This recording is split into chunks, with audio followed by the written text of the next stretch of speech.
Hi everyone, this is Monica Agrawal, lecturer in commerce from Double G Triple S Hisar.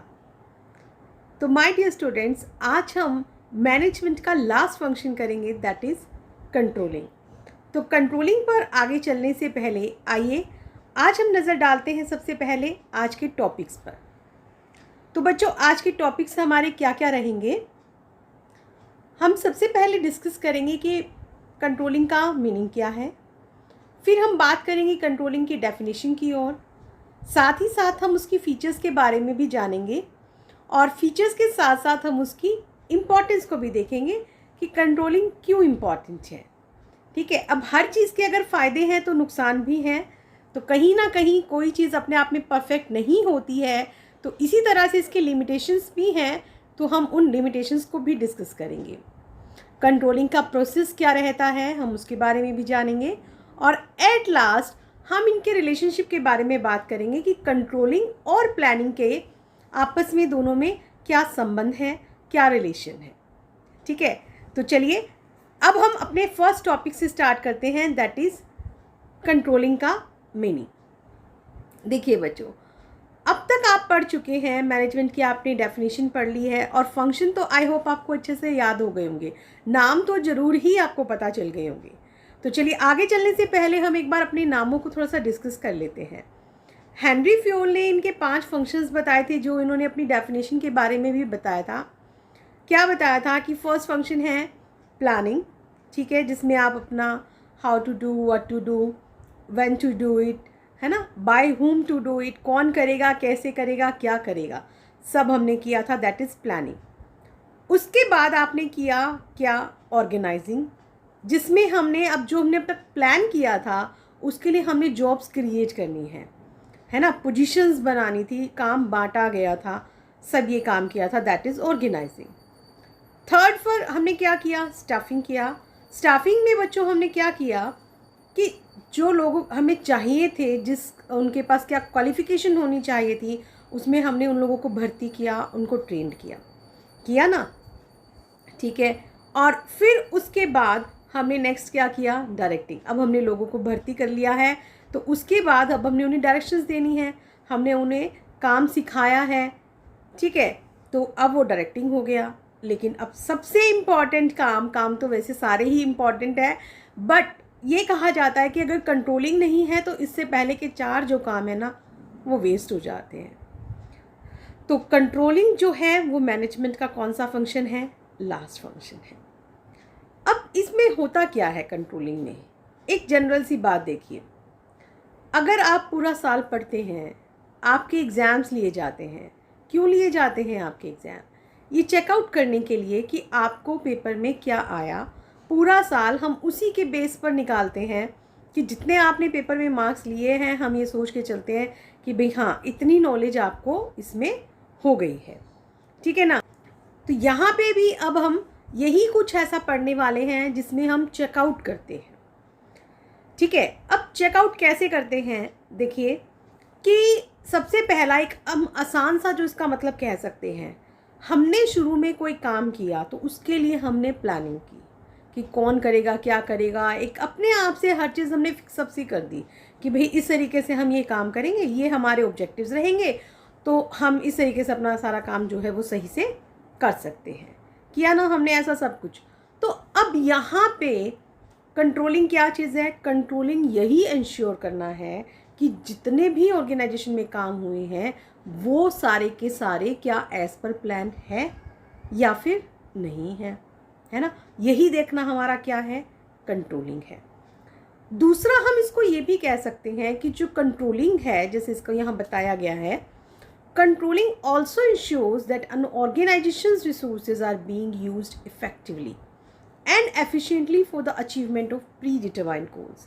हमें ये भी सुनिश्चित करना होगा कि जो हमने अपने उद्देश्य पहले रखे थे, हमने प्लानिंग में अपने उद्देश्य डिसाइड कर लिए थे, तो अब हमने जो उद्देश्य डिसाइड कर लिए हैं, क्या हमने उन उद्देश्यों को पूरा करने के लिए अपने जो ऑर्गेनाइजेशन के रिसोर्सेज हैं उनका हमने सही यूज़ किया है क्योंकि देखिए हमारे पास जो रिसोर्सेज होते हैं वो बहुत ही लिमिटेड रिसोर्सेज होते हैं, लेकिन काम हमें उससे क्या करना है, ऑप्टिमम यूटिलाइजेशन हम उससे करना चाहते हैं, तो हमें बड़े सोच समझ के वो खर्च करने पड़ते हैं। तो कंट्रोलिंग यहाँ पे ये चेकआउट करता है कि जो हमारे रिसोर्सेज हैं क्या वो इफ़ेक्टिवली यूज़ हुए हैं या नहीं हुए हैं। उनकी मदद से हम अपना जो है वो अपने प्री डिटरमाइंड जो गोल्स हैं वो हमने अचीव किए हैं या कहाँ तक हम उनको अचीव कर पाए हैं। तो ये हमारा कंट्रोलिंग का मतलब है। चलिए नेक्स्ट आता है इसकी डेफिनेशन के बारे में। फिलिप कॉटलर हैं। फिलिप कॉटलर एक बहुत अच्छे ज्ञाता हैं। इन्होंने एक बहुत बड़े विद्वान हैं जिन्होंने ये पूरा मार्केटिंग के ऊपर भी एक बुक लिख रखी है और इनका बहुत अच्छी सी नॉलेज है। इन्होंने इसकी एक बहुत अच्छी डेफिनेशन दी है। देखिए क्या कहते हैं ये डेफिनेशन में, controlling is the process of taking steps to bring actual results and desired results closer together. वो क्या बताते हैं, वो ये बताते हैं कि जो कंट्रोलिंग है ना वो हमारा क्या चीज़ है, एक ऐसे स्टेप्स उठाना जिससे जो हम रिजल्ट चाहते थे, डिज़ायर्ड रिजल्ट्स, ठीक है। डिज़ायर्ड रिजल्ट मीन्स जो रिज़ल्ट हम चाहते हैं और एक्चुअल रिज़ल्ट, ये दोनों आपस में पास आए। जो हमने सोचा है इसका मतलब क्या हो गया, जो हमने सोचा है एग्जैक्टली वैसा ही हो। अगर हम सोच रहे हैं कि हमारी जो सेल है 2 करोड़ की होनी चाहिए, तो हम ये देखेंगे कि कंट्रोलिंग क्या चीज़ है, उसका यही प्रोसेस है कि हम ये चेकआउट कर रहे हैं कि क्या वास्तव में हमारी 2 करोड़ की सेल हुई है, और अगर नहीं हुई है तो उसके रीज़न जानेंगे हम कि क्यों नहीं हुई है, ठीक है। इसी तरह से एक डेल है, डेल ने भी बहुत अच्छी डेफिनेशन इनकी दी है।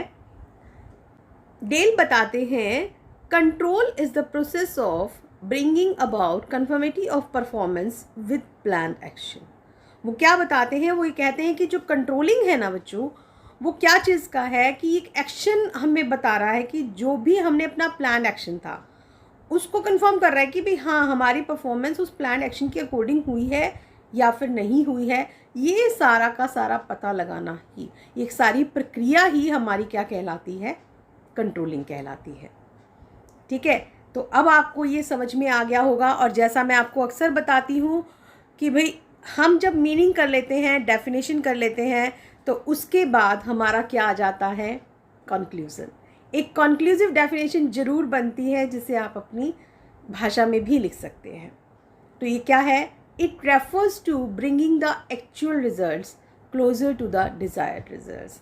अल्टीमेट बात वही आ रही है घूम फिर कर कि क्या चीज़ है ये, कि ये जो हमारे एक्चुअल रिजल्ट्स हैं उनको डिज़ायर्ड रिजल्ट्स के पास लेकर आना है। ये हमारा क्या कहलाता है, कंट्रोल कहलाता है।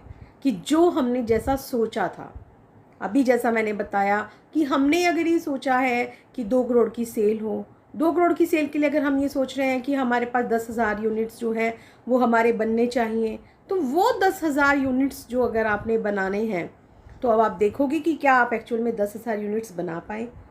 अगर नहीं तो क्यों नहीं, उसके पीछे आप रीज़न्स देखोगे और फिर उन रीज़न को दूर करने की कोशिश करोगे कि अगर हमारे मान लीजिए कि 10,000 हमारा यूनिट का टारगेट था, हमने 9990 बना लिए, 10 यूनिट कम है, देन इट डजेंट मैटर, कोई ख़ास बात नहीं है, 10-5 ऊपर हो सकती है नीचे, है ना। लेकिन अगर हमने बनाया ही है सिर्फ 8,000 यूनिट्स है, तो क्यों है हमारे एक्चुअल रिजल्ट्स इतनी दूर। तो हमने कोशिश करना है कि जो डिज़ायर्ड रिजल्ट्स हैं, जो एक्चुअल रिजल्ट्स हैं, वो दोनों ही एक दूसरे के समीप आए। या हमने टारगेट ज़्यादा तो नहीं फिक्स कर दिया था, हमें ये भी देखना पड़ेगा, या हमें ये देखना पड़ेगा कि एक्चुअल में काम कम हुआ है, हमारा टारगेट तो सही था लेकिन जो काम है वो हमारा कम हुआ है, क्यों हुआ है, क्या लोगों की इतनी कैपेसिटी नहीं थी या उन्होंने काम नहीं करना चाहा। तो ये चीज़ें हमें यहाँ पे चेकआउट करनी पड़ती हैं। ये सारा का सारा प्रोसेस हमारा क्या कहलाता है, कंट्रोलिंग कहलाता है, ठीक है बच्चों। तो ये तो थी कंट्रोलिंग की डेफिनेशन। चलिए अब हम चलेंगे इसके कैरेक्टरिस्टिक्स की तरफ। सबसे पहला चीज़ कैरेक्टरिस्टिक्स में है, इसमें फर्स्ट जो है आती है, that is controlling is a fundamental management function. Controlling एक इसका मेन फंक्शन हैं, जैसा मैंने अभी आपको बताया मैनेजमेंट के 5 फंक्शन हैं। कौन कौन से? Planning, organizing, staffing, directing and last one is controlling. लेकिन कंट्रोलिंग के बिना अगर हम कंट्रोल नहीं करते तो हम सारे के सारे काम हमारे बेकार हो जाते हैं। आपको बच्चों हम काम देते हैं करने के लिए, अगर हम आपका काम चेक नहीं करते हैं तो आप कब तक काम करोगे? आप काम नहीं करोगे, आप छोड़ दोगे कि इसको चेक तो होता नहीं है, हमारा कोई टेस्ट नहीं होता है, तो फिर हमें काम करने की क्या ज़रूरत है ना? तो आप उन चीज़ों को क्या कर देते हो, फिर छोड़ देते हो।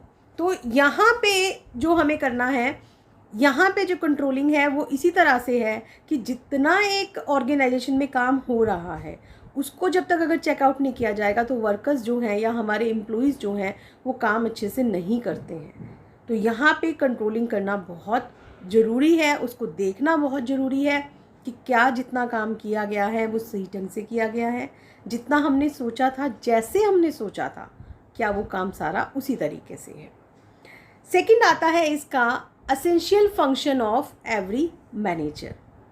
अब ऐसा नहीं है कि ये सिर्फ एक प्रोडक्शन मैनेजर ने देखना है या सेल्स मैनेजर ने देखना है या फाइनेंस मैनेजर ने देखना है, ऐसा नहीं है, बिल्कुल नहीं है। कंट्रोलिंग जो है वो हर लेवल पे होगा। हर एक मैनेजर को ये अपना सुनिश्चित करना होगा कि हमारा को जो काम दिया गया था वो हमारे अंडर जितने भी एम्प्लॉइज़ आते हैं उन्होंने वो उसको सही ढंग से किया है। ये बहुत ज़रूरी काम है। जब सारे के सारे मैनेजर सुनिश्चित कर देंगे तो काम ऑटोमेटिकली अच्छा हो जाएगा। कंपनी के लिए मेन एक काम जो कर रहे हैं वो एक मेन ऑब्जेक्टिव के लिए काम किया जा रहा है ना। अगर हमने कंपनी का टारगेट रखा कि 10,000 यूनिट्स अगर उसके बढ़ने चाहिए, 10,000 यूनिट सेल होना चाहिए, तो उसमें देखना पड़ेगा कि क्या प्रोडक्शन डिपार्टमेंट 10,000 यूनिट बना पा रहा है, फाइनेंस वाले ने उसको इतना पैसा प्रोवाइड करवाया है, सेल वाला क्या 10,000 यूनिट सेल कर सकता है या कर रहा है। तो देखा आपने कि हर एक लेवल वाले को ये बताना होगा, सुनिश्चित करना होगा। थर्ड क्या है? Controlling is a continuous activity. ये एक लगातार चलते रहने वाली प्रक्रिया है। ये नहीं कि आपने अब कर लिया और एक बार आपने चेकआउट किया और काम ख़त्म, नहीं, आपको टाइम एंड अगेन इसको चेक करते रहना पड़ता है। क्यों? अब जैसे अभी मैंने आपको एग्जांपल में बताया 10,000 यूनिट हमारा टारगेट था, हमने बनाया 8,000 यूनिट। तो अब हम ये देखेंगे कि हमारे 2,000 यूनिट कम क्यों हुए। क्या हमारे स्टैंडर्ड्स ज़्यादा थे? अगर हमारे स्टैंडर्ड ज़्यादा थे तो अब हमने क्या कर लिया, अपना टारगेट हमने 9,000 यूनिट का कर दिया कि भाई ठीक है, बहुत ज़्यादा हमने फिक्स कर दिया था। अब नेक्स्ट टाइम फिर वहाँ से फिर से हो गया ना कि हमने फिर से स्टैंडर्ड फिक्स किया, फिर से हमने काम लिया, फिर से हमने उसे एक्चुअल से कंपेयर किया। तो इसी तरीके से ये जो है एक लगातार चलते रहने वाली प्रक्रिया है। फिर आता है controlling is both the beginning and the end of the process of management. Management की कहा जाता है कि ये स्टार्टिंग भी इसी से है और एंडिंग भी इसी से है। देखिए, अब आप सोचेंगे कि हम ऐसा कैसे कह रहे हैं, करवा तो हम सबसे एंड में रहे हैं, आपको कंट्रोलिंग का चैप्टर सबसे एंड में बता रहे हैं, है ना, और फिर हम आपको बता रहे हैं कि भाई क्या है कि ये तो स्टार्टिंग भी है और प्रोसेस का एंड भी है। देखिए बच्चों, जब हम कंट्रोलिंग करते हैं तो उसमें हम स्टैंडर्ड फिक्स करते हैं। तो वो स्टैंडर्ड हम किसके अकॉर्डिंग फिक्स कर रहे हैं? शुरू में आप क्या करते हैं? प्लानिंग करते हैं। तो जो आपने प्लान किया उस प्लानिंग के बेस पर ही तो आपने स्टैंडर्ड फिक्स किया ना। और जो आपने जितना देखा कि भाई हाँ इतना हो सकता था, इतना हमने अचीव कर लिया है, अब उसके लिए जो भी आपने करेक्टिव एक्शंस लिए हैं तो उनके बेस पर आप अगला प्लान करते हैं। तो इसलिए क्या कहा जाता है कि जो कंट्रोलिंग है वो मैनेजमेंट की प्रोसेस की स्टार्टिंग भी है और एंडिंग भी है। एंड एट लास्ट जो इसकी करेक्टरिस्टिक्स आती है बच्चों, वो क्या है? Controlling is related to results. Controlling किससे रिलेटेड है? कंट्रोलिंग रिजल्ट से रिलेटेड है। ये रिजल्ट मांगता है, ये रिजल्ट देखता है, रिजल्ट को चेकआउट करता है कि हमने कितना किया और अगर कम किया तो क्यों किया। ये सबसे ज़्यादा इसी चीज़ को चेकआउट करता है। ठीक है, तो बच्चों ये तो थी हमारी कंट्रोलिंग की कैरेक्टरिस्टिक्स। चलिए अब नेक्स्ट आता है हमारा इम्पॉर्टेंस। काफ़ी हद तक तो आपको पता चल चुका होगा कि कंट्रोलिंग क्यों इम्पॉर्टेंट है ना। चलिए तो हम स्टार्ट करते हैं। इम्पॉर्टेंस, सबसे फर्स्ट इम्पॉर्टेंस है अकम्प्लिशिंग ऑर्गेनाइजेशनल गोल्स। हम इसको क्यों कर रहे हैं? हम इसको अपने जो ऑर्गेनाइजेशन के गोल्स हैं उसको पूरा करने के लिए हमारे को कंट्रोलिंग करनी पड़ेगी। अभी जैसा मैंने आपको बताया कि कंट्रोलिंग के लिए क्या चीज़ होती है ज़रूरी बच्चों, इसमें हम पहले स्टैंडर्ड फिक्स करते हैं, फिर हम अपनी एक्चुअल परफॉर्मेंस देखते हैं, फिर दोनों में कंपेयर करते हैं और कंपेयर करने के बाद हम उसमें जो भी डिफरेंसेस हैं उनका पता लगाते हैं। अब यहाँ पे जब हमने सारा का सारा सेटअप कर दिया तो जब आपने उसमें चेकआउट कर रहे हैं आप कि क्या काम जो हमने पहले सोचा था उसके अकॉर्डिंग है या नहीं है। अब अगर जब टाइम एंड अगेन आपके ऊपर कंट्रोल होता रहेगा, चेकआउट होता रहेगा, तो जितने भी रिसोर्सेज हैं वो भी एफिशिएंटली यूज़ होंगे, है ना। और उससे जब काम भी हमारा अपना सोचे समझे के अकॉर्डिंग होगा तो जो कंपनी के गोल्स हैं वो भी क्या हो जाएंगे, पूरा हो जाएंगे। और साथ ही साथ इसका फिर एक फ़ायदा क्या हो जाएगा, इससे हमें ये भी पता चल जाएगा कि जजिंग एक्यूरेसी ऑफ स्टैंडर्ड्स, कि जितने हमने अपने स्टैंडर्ड फिक्स किए थे वो कितने एक्यूरेट हैं। जैसे अभी हमने 10,000 यूनिट्स का टारगेट लिया था ना, 10,000 यूनिट का टारगेट। तो 10,000 यूनिट में अगर आपने 9,999 या 9,900 भी बना ली तो इसका मतलब आपने अपने जो स्टैंडर्ड्स हैं काफ़ी हद तक सही है लगाए थे। लेकिन अगर वो यूनिट्स ही 8,000 बन रही हैं, फिर आपको देखना पड़ेगा कि क्या आपके स्टैंडर्ड्स ज़्यादा हैं या वर्कर्स काम ही कम कर रहे हैं या उन्होंने काम चोरी की है। ठीक है। थर्ड आता है इसमें making efficient use of resources. यहाँ पे अब क्या चीज़ आ जाती है कि ये रिसोर्सेज को भी यूज़ करता है, एफिशिएंट यूज़ बनाता है। अब कंट्रोल जो है उसमें क्या करेगा, जब उसने हर चीज़ का फिक्स कर दिया, वेस्टेज नहीं होगी, टाइम से सारा काम होगा। ठीक है। जब टाइम से सारा काम होगा, पूरी लगन से काम होगा, तो अपने आप जो रिसोर्सेज हैं उनका यूज़ भी कैसा होगा, एफिशिएंट यूज़ होगा। जब लोग अपने आप काम करेंगे, उन्हें पता है कि एक हमें निश्चित टाइम पे काम देना है और इतना देना है, और अगर हम सही, क्योंकि कंट्रोल होगा, चेकआउट होगा, और अगर हमने सही काम किया तो हमारी पहचान भी बनेगी कंपनी में। लोग हमें जानेंगे, भाई हाँ इसने एक रिपोर्ट लिखी जाएगी और उसमें ये बताया जाएगा कि इस एम्प्लॉय ने बहुत अच्छा काम किया था। तो इससे लोगों का जो वो है वो मोटिवेट भी हो जाएंगे। तो नेक्स्ट बेनिफिट इसका कौन सा हो गया, इम्प्रूविंग एम्प्लॉई मोटिवेशन। इससे क्या बढ़ गया, इनका मोटिवेशन भी बढ़ जाएगा। जब आप काम अच्छे से करते हो, अच्छे से मोटिवेट हो गए, तो फिर साथ ही साथ आपका वहाँ पे ऑर्डर और डिसिप्लिन भी बन जाता है। क्योंकि आप जब काम सही करोगे, आपकी इच्छा है काम करने की, आप काम से जी नहीं चुराओगे। आपको काम करना है टाइम पे तो आप टाइम से आओगे, टाइम से जाओगे, जो आदेश दिया गया है उसे मानोगे, आप कोई वेस्टेज भी नहीं करोगे, काम चोरी भी नहीं करोगे। तो अपने आप जो संस्था है वो डिसिप्लिन में भी रहेगी। अब जब सारा काम स्मूथली चल रहा है, कोई रिसोर्सेज का वेस्टेज नहीं हो रहा, ऑर्गेनाइजेशन गोल्स भी पूरे हो रहे हैं, स्टैंडर्ड्स भी एक्यूरेट हैं, हमारे एम्प्लॉयज़ भी मोटिवेट हैं, तो सारा का सारा जो ये एक फैसिलिटेटिंग कोऑर्डिनेशन एक्शन भी हो जाएगा कि कहीं ना कहीं जितने भी डिपार्टमेंट्स हैं सारे के सारे आपस में वो कोऑर्डिनेशन भी बिठाता है, क्योंकि सबका एक मेन ऑब्जेक्टिव के लिए काम करना है उनको। तो वो सारों का जो भी ऑब्जेक्टिव है उसको लेकर उन्होंने चलना है। जैसा अभी मैंने एग्जांपल दिया था, मैं फिर से वही रिपीट कर रही हूँ कि 10,000 यूनिट सेल करना है, तो 10,000 यूनिट सेल करने के लिए प्रोडक्शन डिपार्टमेंट को 10,000 यूनिट बनाने पड़ेंगे, फाइनेंस डिपार्टमेंट को 10,000 यूनिट के लिए पैसा देना होगा, सेल्स डिपार्टमेंट को 10,000 यूनिट बेचने के लिए मार्केट बनानी पड़ेगी।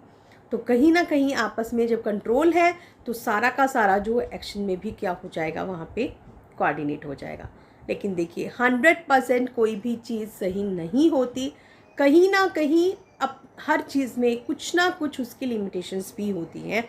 तो ऐसे ही यहाँ पर भी लिमिटेशंस हैं। तो आइए देखते हैं कंट्रोलिंग की लिमिटेशंस क्या क्या है। सबसे पहली लिमिटेशन है इसकी difficulty in setting qualitative standards. दो तरीके के स्टैंडर्ड्स होते हैं, एक क्वांटिटेटिव स्टैंडर्ड्स होते हैं और दूसरा कौन सा होते हैं, क्वालिटेटिव स्टैंडर्ड्स। क्वालिटेटिव का मतलब होता है गुणात्मक, है ना। अब और क्वांटिटेटिव जिसे आप डिजिट्स में कर सकते हो। अब आपके 11th में कितने परसेंट मार्क्स आए, या अब आप 12th में है तो 11th में कितने परसेंट मार्क्स आए आपके, आप उसे बता सकते हैं। 70 आए हैं, 80 आए हैं, 90 आए हैं, है ना। आप उसे डिजिट्स में बता सकते हैं। लेकिन अब अगर आपके हम पूछें कि भाई इसमें आपके टीचर्स का क्या योगदान था, या आपके स्कूल में क्या था, कि आपका क्लास का माहौल अच्छा था, आपका फ्रेंड सर्कल अच्छा था, आपके टीचर्स ने आपको बहुत अच्छा सा पढ़ाया, तो ये कौन से हैं, क्या आप इनको बता सकते हैं कि वहाँ पे इनका अनुमान लगाना, उसको डिजिट्स में व्यक्त करना, क्या ये पॉसिबल है कि टीचर्स ने आपकी प्रॉब्लम हर चीज़ की सॉर्ट आउट की है, उसका बिहेवियर बच्चों के साथ कैसा था, इन चीज़ों को नहीं बताया जा सकता। तो ऐसा ही बिजनेस में भी होता है। वर्कर्स का हम चाहते हैं कि भाई मनोबल बढ़े, वो काम अच्छा करें। अब वो मनोबल बढ़े, इसके लिए हम कैसे स्टैंडर्ड फिक्स करें, इसके लिए तो हम आइडिया लगा सकते हैं ना। हम ये देख सकते हैं कि भाई अगर वो मनोबल बढ़ रहा है तो कैसे देखेंगे हम कि हाँ उनकी एब्सेंटेइज्म कम है, वो लगातार जो है कंपनी में आ रहे हैं, तो इसका मतलब उनका मनोबल अच्छा है। काम को भी दिल लगा के कर रहे हैं वो, तो इसका मतलब उनका मनोबल अच्छा है। तो मतलब इनको हमें एग्जैक्ट स्टैंडर्ड्स हम फिक्स नहीं कर सकते, ठीक है। दूसरी चीज़ क्या आ जाती है, no control over external factors. Control internal factors पे तो कर सकता है, जैसे मैन है, मटेरियल है, मनी है, आप इंसान पे कर सकते हो, आप रिसोर्सेज पे कंट्रोल कर सकते हो, लेकिन आप एक्सटर्नल फैक्टर्स पे कैसे कर सकते हो। अब एक्सटर्नल फैक्टर्स क्या हो गए, जैसे कि गवर्नमेंट पॉलिसीज़ हो गई, फैशन चेंज हो गया, क्या आप इन पे कंट्रोल कर सकते हो। कोई नया रूल आ गया, आप उस पर कर सकते हो। आप गवर्नमेंट को बोल सकते हो कि नहीं जी आप ये पॉलिसी मत बनाओ, हमारा तो बिज़नेस ख़राब हो जाएगा, नहीं ना। तो हम बाहर की चीज़ों पे कभी कंट्रोल नहीं कर सकते, हम सिर्फ जो हमारे बिजनेस के अंदर की हैं हम उन्हीं पर ही कंट्रोल कर सकते हैं। ये भी इसकी एक बहुत बड़ी लिमिटेशन है। थर्ड है रेसिस्टेंस फ्रॉम एम्प्लॉइज। अब लोग इसका विरोध भी करते हैं।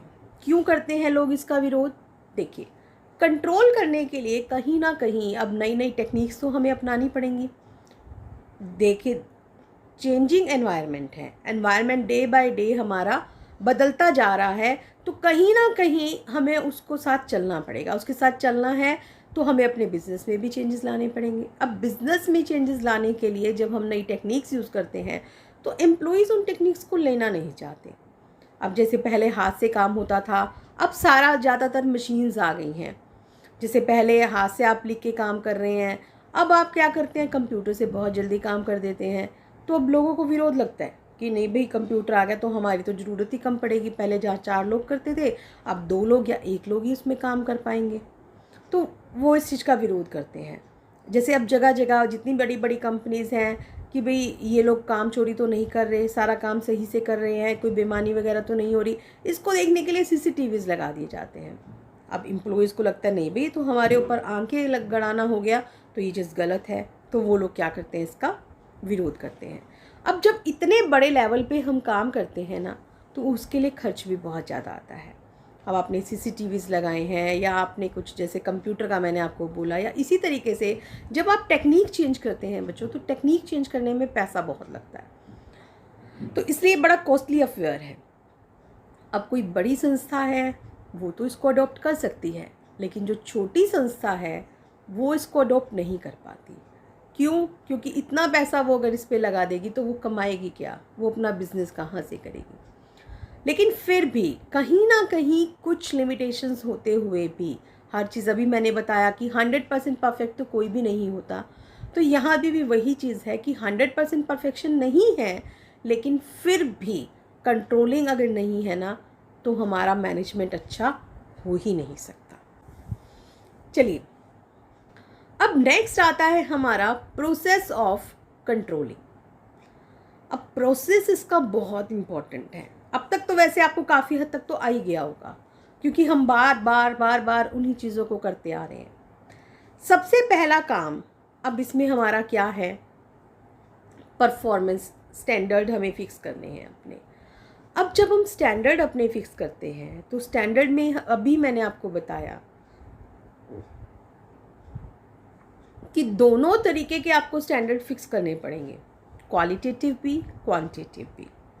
क्वांटिटेटिव करना आसान है लेकिन क्वालिटेटिव करना आसान नहीं है। अब स्टैंडर्ड फिक्स करेंगे तो हमें देखना पड़ेगा कि हमारी क्वालिटी के लिए भी स्टैंडर्ड होने चाहिए, क्वांटिटी के लिए भी स्टैंडर्ड होने चाहिए। हम देखना पड़ेगा ना ये चीज़। तो अब जैसे हम ये डिसाइड कर देंगे कि भाई हमने अपना डिसाइड कर दिया कि जो एक वर्कर है वो एक दिन में 10 यूनिट बना सकता है, तो अब हमने अपना स्टैंडर्ड फिक्स कर दिया। ठीक है, इसी तरह से हमने अपना एक स्टैंडर्ड ये भी फिक्स कर दिया कि कंपनी इस महीने में 2 लाख की सेल करेगी, ये भी हमारा स्टैंडर्ड फिक्स हो गया। ठीक है, साथ ही साथ तीसरा स्टैंडर्ड हमने क्या फिक्स कर दिया, तीसरा स्टैंडर्ड हमने ये भी फिक्स कर दिया कि जो कर्मचारी हैं उनका हमने मनोबल भी बढ़ाना है, ये भी हमने अपना स्टैंडर्ड फिक्स कर दिया। चलिए, अब कंट्रोलिंग का पहला काम हमारा हो गया, क्या कि हमने स्टैंडर्ड फिक्स किया। लेकिन स्टैंडर्ड फिक्स करते हुए आपको कुछ ध्यान देना होगा।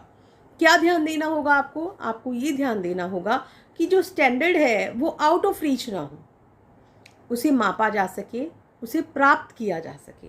ये ना हो कि इतने ज़्यादा आपने कर दिए कि जो पॉसिबल ही नहीं है। तो इम्पॉसिबल स्टैंडर्ड नहीं होने चाहिए, एक तरीके के अकॉर्डिंग हमारे जो हैं वो स्टैंडर्ड होने चाहिए जिन्हें हम अचीव भी कर सके हैं और आसान भी हैं हमारे लिए, बहुत ज़्यादा टफ नहीं होने चाहिए। ठीक है, फिर जब आपने परफॉर्मेंस स्टैंडर्ड सेट कर दिए हैं, अब सेकंड काम आपका क्या आ जाता है, एक्चुअल परफॉर्मेंस देखना। अब आप देखोगे कि भी एक्चुअल में कितनी परफॉर्मेंस हुई है। अब अभी हमने 3 स्टैंडर्ड फिक्स किए थे। क्या क्या स्टैंडर्ड फिक्स किए थे? हमने कहा था एक वर्कर एक दिन में 10 यूनिट बनाएगा। अब क्या वो 10 यूनिट बन गई हैं? अब अभी वो तो बाद की बात है, हमने देखा कि जो एक्चुअल परफॉर्मेंस है वो कितने यूनिट की आई है, वो आई है 8 यूनिट की, कि एक इंसान ने एक दिन में 8 यूनिट बनाई है। ठीक है, सेल का टारगेट लिया था कि 2 लाख की सेल होनी चाहिए, लेकिन सेल हमारे पास हुई है 1,90,000 की। तीसरा स्टैंडर्ड हमने किया था कि कर्मचारियों का हमने मनोबल बढ़ाना है, उसको अब हम एक्चुअल में कैसे परफॉर्मेंस चेक करेंगे? अभी मैंने बताया था हम देखेंगे कि वो छोड़कर तो नहीं जा रहे, कंपनी एब्सेंट तो नहीं हो रहे हैं, काम सारा अच्छे से कर रहे हैं या नहीं कर रहे हैं, तो हम इस तरीके से कर सकते हैं। ठीक है, 2 काम आपने कर लिए, स्टैंडर्ड फिक्स किया, फिर आपने एक्चुअल में आपने परफॉर्मेंस एक्चुअल को नापा। तीसरा फिर आपका क्या आ जाता है, यहाँ पे कंपैरिजन आ गया। अब कंपैरिजन में यहाँ पे हमारे पास क्या चीज़ आ जाएगी? देखिए, जब मैंने बताया था कि एक यूनिट 10 की बजाय उसने कितनी बनाई, 9। 10 हमने फिक्स किया था, 9 उसने बनाया है, इनमें कंपेयर किया तो 10 का अगर 9 बन गया तो ये चल जाएगा, है ना। कंपेयर कर लिया हमने कि भाई हाँ, एक का डिवाइशन है, एक इसने कम बनाया है। दूसरी तरफ हमने क्या किया था, टारगेट हमने एक और भी फिक्स किया था, क्या कि हमने कहा था 2 लाख की जो है कंपनी सेल करे पर मंथ, लेकिन सेल कितने की हुई थी, 1,90,000 की। ठीक है, तो ये भी हमने कंपेयर किया कि 10,000 हमारी यहाँ भी सेल कम है, दोनों में कंपैरिजन कर लिया हमने। अब हम देखेंगे कि एनालाइजिंग डिवाइशंस, हम इस स्टेप की ओर चलेंगे। अब एनालाइजिंग डिवाइशंस में हम क्या करते हैं कि हम देखेंगे कि क्यों अब 2 लाख की बजाय अगर 1,90,000 की हुई है तो कोई बात नहीं, चलो भाई हम छोड़ भी सकते हैं, थोड़ी बहुत कम ज़्यादा हो सकती है ना। लेकिन अगर यहाँ पे 10 की 9 है तो ठीक है, लेकिन अगर ये 10 9 की जगह अगर ये होता 8, तो हम देखते हैं कि भाई 10 का हमने टारगेट फिक्स किया था लेकिन ये निकला हमारा 8, तो ऐसा क्यों है, 8 ही क्यों है, ये तो बहुत कम है, 2 यूनिट का फ़र्क पड़ रहा है। तो इसके पीछे क्या रीज़न है? क्या हमने ये जो 10 यूनिट है, क्या हमने ये ज़्यादा फिक्स कर ली थी? क्या उस इंसान ने काम कम किया है? क्या रीज़न है इसके पीछे? ठीक है, मतलब उसको देखना पड़ेगा। इधर साथ में हमें इसकी सेल को भी देखना होगा कि 2 लाख की सेल थी, 1,90,000 हुई है, इट्स ओके। लेकिन अगर वो सेल हमारी 1,50,000 है तो हमें सोचना पड़ेगा कि इतनी कम क्यों हुई है, क्या हमारी क्वालिटी ख़राब है या हमारे रेट्स ज़्यादा हैं, क्या चक्कर है इसके लिए, तो हमें यहाँ पे वो भी ध्यान देना होगा। ठीक है, तो हमने एनालाइज़ कर लिया।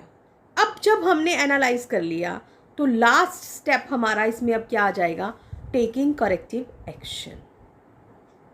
अब हम सही स्टेप्स उठाएंगे। 10 की बजाय हमने 8 यूनिट्स प्रोड्यूस किए थे पर पर्सन, तो अब हम देखेंगे कि भाई अगली बार के लिए हमने 9 यूनिट ही टारगेट है या हमने वर्कर्स पे ध्यान ज़्यादा देना है, क्या रीज़न है वो हमें यहाँ पे ध्यान देना होगा। दूसरी चीज़ कि अगर हमने 2 लाख की सेल फिक्स की थी तो 1.5 लाख का क्यों आया? क्या मार्केट में कंपटीशन था या हम अपने रेट कम करेंगे? किस तरीके से है, हम अपनी नई स्ट्रेटजी बनाएंगे, नए स्टैंडर्ड्स फिक्स करेंगे और फिर से जो ये हमारा बच्चों काम है ना, ये देखिए यहाँ पे हमने जब अपने एक्शन उठाए तो ये यहाँ से चल के फिर से वापस अपना उसी पे पहुँच जाएगा। फिर से स्टैंडर्ड फिक्स होंगे, फिर से ये अपना एक्चुअल परफॉर्मेंस चेक करेगा, एक्चुअल के बाद उन दोनों में कंपेयर किया जाएगा, फिर उनको एनालाइज किया जाएगा और फिर से करेक्टिव एक्शन चलते चले जाएंगे। तो इस तरीके से ये एक चक्र सा जो है ना, ये घूमता चला जाएगा, बार बार बार बार चलता चला जाएगा, आप इसको छोड़ नहीं सकते। तो इसलिए क्या कहा जाता है कि जो प्रोसेस है, इसका जो कंट्रोलिंग एक प्रोसेस है, ये एक हमारी क्या है, कंटिन्यूअस एक्टिविटी भी है। ठीक है, तो चलिए अब आपको अच्छे से पता चल चुका है कि कंट्रोलिंग किसे कहते हैं, इसकी डेफिनेशन क्या है, इसकी फीचर्स क्या क्या हैं, ये भी आप समझ चुके हैं, क्यों फ़ायदेमंद है और उसके लिमिटेशंस क्या हैं ये भी आप जान चुके हैं, और करते कैसे हैं ये भी आपको पता चल चुका है। तो आइए इस चैप्टर का एक और इम्पॉर्टेंट पार्ट हम करने जा रहे हैं, that is relationship between planning and controlling. अब है हमारा कि प्लानिंग और कंट्रोलिंग के बीच में संबंध क्या है। प्लानिंग और कंट्रोलिंग के बीच में 2 तरीके के संबंध के बारे में हम बात करेंगे। पहला संबंध हम बात करेंगे कि interdependence between planning and controlling, कि दोनों एक दूसरे पर इंटरडिपेंड है, और दूसरा कि प्लानिंग और कंट्रोलिंग जो है वो दोनों अलग अलग हैं, उनमें बहुत ज़्यादा अंतर है। ठीक है, तो चलिए हम सबसे पहले अपने फर्स्ट उसकी तरफ आते हैं, that is interdependence between planning and controlling. एक दूसरे पर निर्भरता है। कैसे निर्भरता है? अब देखिए, यहाँ पे आपने काम फिक्स किया, ये आपने प्लानिंग का काम फिक्स कर दिया, प्लानिंग में सब कुछ आपने डिसाइड कर लिया कि क्या होना है, कैसे होना है, किस तरीके से होना है। फिर उसी के बेस पर आपने उसकी जॉब्स क्रिएट की, ऑर्गेनाइजिंग कर दी। ऑर्गेनाइजिंग के बाद आपने लोगों को वहाँ पे क्या कर दिया, अपॉइंटमेंट दे दी है। अब आपने उनको भर्ती कर लिया, भर्ती करने के बाद आप उनको क्या दे रहे हैं, निर्देश दे रहे हैं। लेकिन अगर आप कंट्रोलिंग नहीं करते तो आपको कैसे पता चलेगा कि जो काम आपने दिया था, प्लानिंग में जो काम दिया था, वो सही हुआ है या नहीं हुआ है? पता चलेगा? नहीं पता चलेगा। और काम भी हम चेक ही नहीं कर पाएंगे तो फर्म को नुकसान भी हो सकता है। तो इसलिए क्या कहा जा सकता है कि अब जब डायरेक्टिंग है उसके बाद हम उनमें क्या चेक करेंगे कि कंट्रोलिंग करेंगे। हम देखेंगे उसमें कि कितना काम हुआ है, कैसा हुआ है और गलत क्यों है। अभी चेक किया ना हमने कि एक्चुअल परफॉर्मेंस हम उसमें चेक करते हैं। प्लानिंग एक किस्म से स्टैंडर्ड फिक्स करना हो गया, और फिर उन स्टैंडर्ड को हमने एक्चुअल में, कंट्रोलिंग में अब हम एक्चुअल मापन कर रहे हैं, और इन दोनों में आपस में ये अंतर पता चल रहा है कि भाई क्या डिफरेंस है, और उसके लिए हम करेक्टिव एक्शंस भी ले रहे हैं। ठीक है, तो इसलिए हम क्या कह सकते हैं कि planning is completely meaningless without controlling, कि कंट्रोलिंग अगर नहीं है तो प्लानिंग का तो कोई मतलब बनता ही नहीं है। लेकिन दूसरी तरफ ये कहा जाता है कि controlling is blind without planning. अब कंट्रोलिंग वो कहता है कि उधर तो प्लानिंग उसके बिना कुछ नहीं है, और दूसरी तरफ क्या कह रहे हैं कि जो कंट्रोलिंग है वो प्लानिंग के बिना कुछ नहीं है। बिल्कुल कुछ नहीं है ना। क्यों नहीं है कुछ? क्योंकि कंट्रोलिंग का सबसे फर्स्ट स्टेप हमारा क्या है, स्टैंडर्ड फिक्स करना। हमने स्टैंडर्ड फिक्स करने हैं, तो वो स्टैंडर्ड कौन फिक्स कर रहा है? वो स्टैंडर्ड आपके फिक्स कर रहा है प्लानिंग। प्लानिंग में ही तो स्टैंडर्ड फिक्स हुए, और उन्हीं को आप फॉलो करते करते करते करते कंट्रोलिंग तक पहुँचे। अगर हमारे पास ये प्लानिंग ही ना होती तो कंट्रोलिंग आप किस चीज़ की करते? आप एक्चुअल देखते तो कंपेयर कहाँ से करते? जब आपके पास अगर स्टैंडर्ड ही नहीं थे तो आप कंपेयर कर ही नहीं सकते थे। तो इसलिए हम क्या कह सकते हैं, controlling is blind without planning. तो देखा आपने कि दोनों एक दूसरे पर कितना डिपेंड है। ठीक है, ये तो था इंटरडिपेंडेंस, लेकिन अब डिफरेंस भी है इनमें। क्या डिफरेंस है? चलिए, इसको भी हम इसी के थ्रू देखेंगे। कहते हैं कि planning is looking ahead whereas controlling is looking back. कहते हैं कि प्लानिंग तो क्या है, आगे देखना है, जबकि कंट्रोलिंग क्या है, पीछे देखना। ऐसा क्यों कहा जाता है? क्योंकि देखिए, प्लानिंग जब हमने की तो हमने वहाँ पे फ्यूचर के लिए अपने सारे ऑब्जेक्टिव्स डिसाइड किए हैं, है ना। जब हमने फ्यूचर के लिए सारे डिसाइड किए तो हमने उसी के बेस पे ऑर्गेनाइजिंग, फिर स्टाफिंग, फिर डायरेक्टिंग और फिर हमने क्या किया, कंट्रोलिंग की। एक्चुअल सारा का सारा हमने डिसाइड कर दिया कि ऐसे ऐसे ऐसे ऐसे से चलेगा।